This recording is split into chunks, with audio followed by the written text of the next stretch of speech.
Sounds good. Thank you. Appreciate your time today. Certainly a crazy set of circumstances to start practice, but guys have been doing a good job in the pre-season practice portion of it.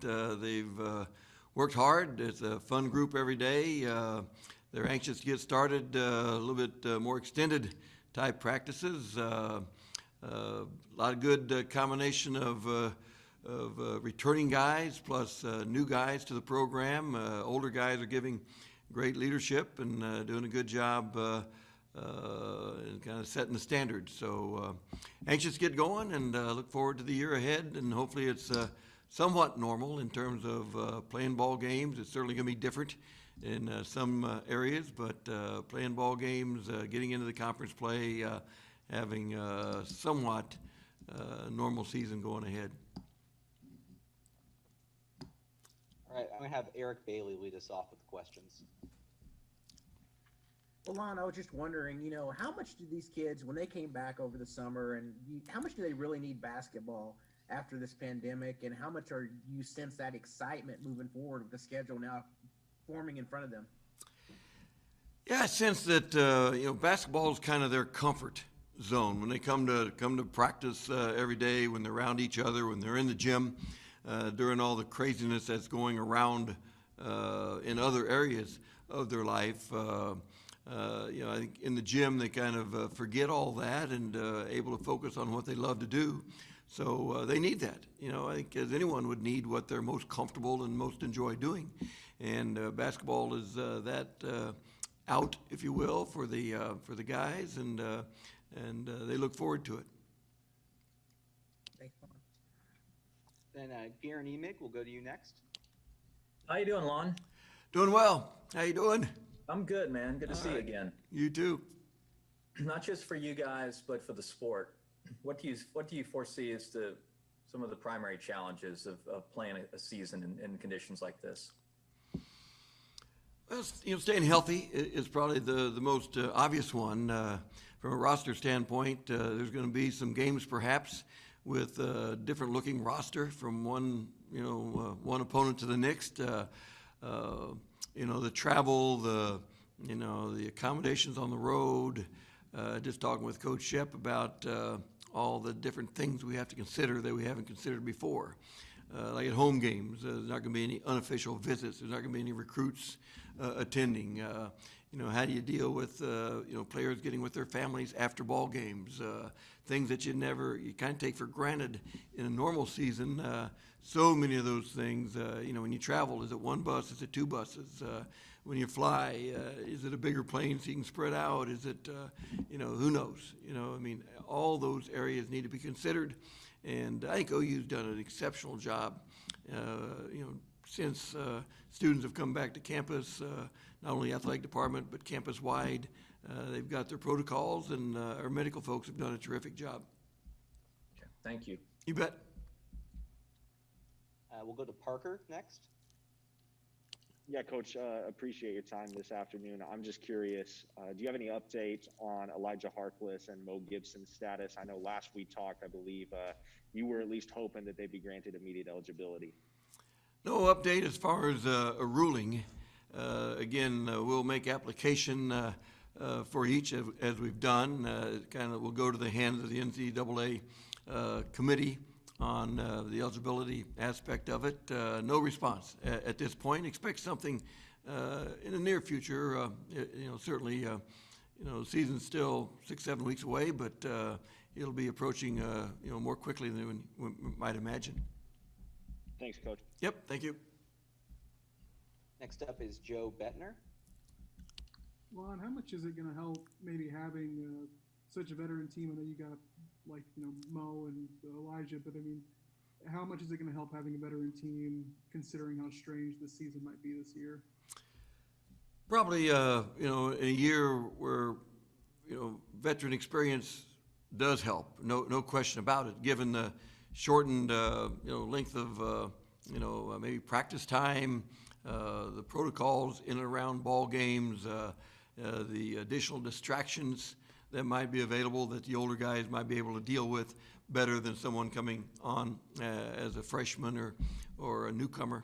And we've got a good mix. We've got a good veteran group in terms of experience, and like you say, Elijah and Mo, having a couple years under their belt as well. So we've got several upperclassmen that have been through, Big 12 type stuff in the past. Has anyone stood out as a leader over the off season? Yeah, by committee for the most part, but those seniors, Brady and Austin and Kerr and Alondas, they've been through it. They know what lies ahead. Probably as a group, they've done a nice job leading. Thanks, Lon. You bet. Go to Bob Prisbillo next. Yeah, Lon, how difficult has recruiting been for the 2021 cycle? You didn't have those live periods that you usually get. Just what kind of obstacles has that thrown into everything?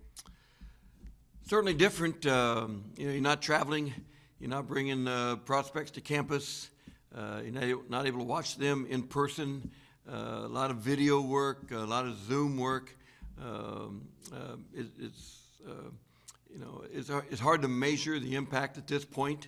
We get signing date come up here second week in November. Find out a little bit more at that time.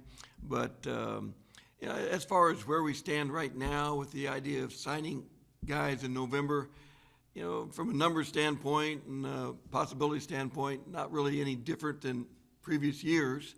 But again, it's definitely different. And it's really different for the prospects themselves. They've not had a chance to get to campuses, to spend time on official visits or unofficial visits. Certainly different in their world. Probably more so affects them, I think, more than the universities. It's certainly different for the universities, but we've done all this for several years where a prospect hasn't really gone through their junior or senior season in a recruiting manner. As once in a lifetime thing for them, so really different for them. Next, we'll go to Jacob Unruh. Hey, Lon, Kerr obviously showed a lot of improvement last year. What have you kind of seen from him early in these workouts and getting ready for practice?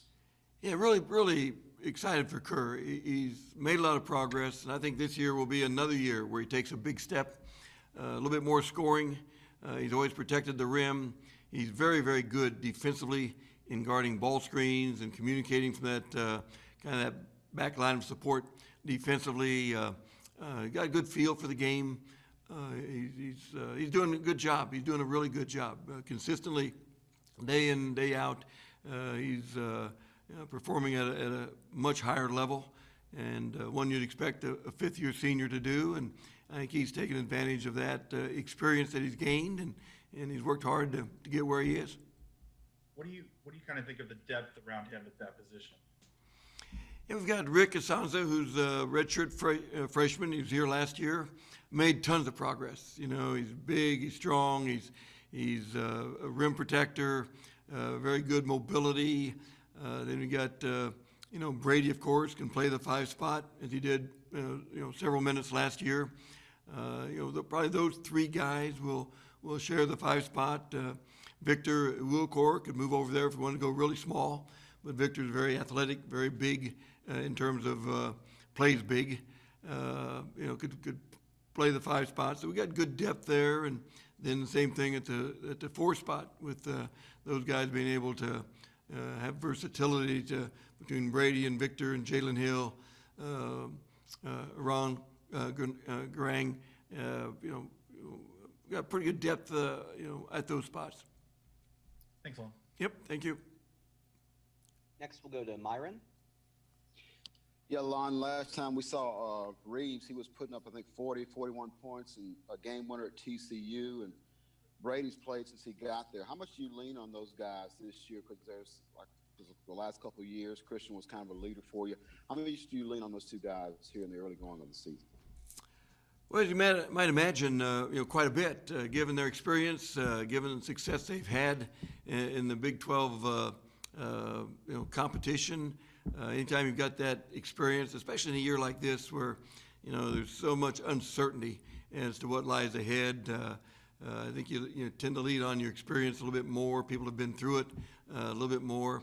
And those two guys coming off of very good, junior years. We expect them to have much improved senior years. Next, we'll go to Austin Curtright. Hey, Lon, thanks for doing this.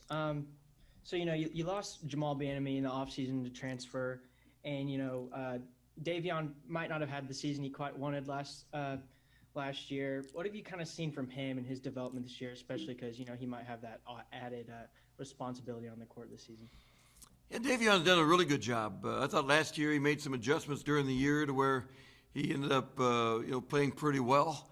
Again, you come in with certain level of expectation. Some of that's fair, some of it's not. And I thought Davion adjusted well to that during the season. And he's come back bigger, stronger, working hard. Really, he's improved physically. He's improved, shooting the ball. He's done a nice job. And he's been consistent in practice to this point and anxious to get started with full-time practice later this week.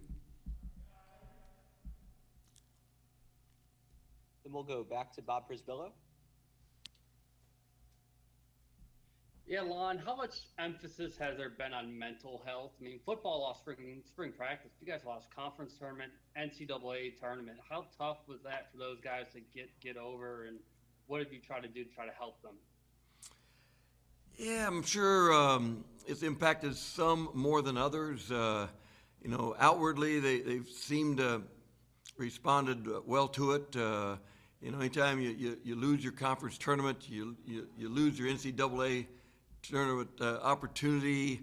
The workouts in April, the workouts in June, July, you lose all of that, and you kind of roll with it. You make adjustments for it. On the surface, it seems like our guys have handled it in a great way. We talk to them a lot.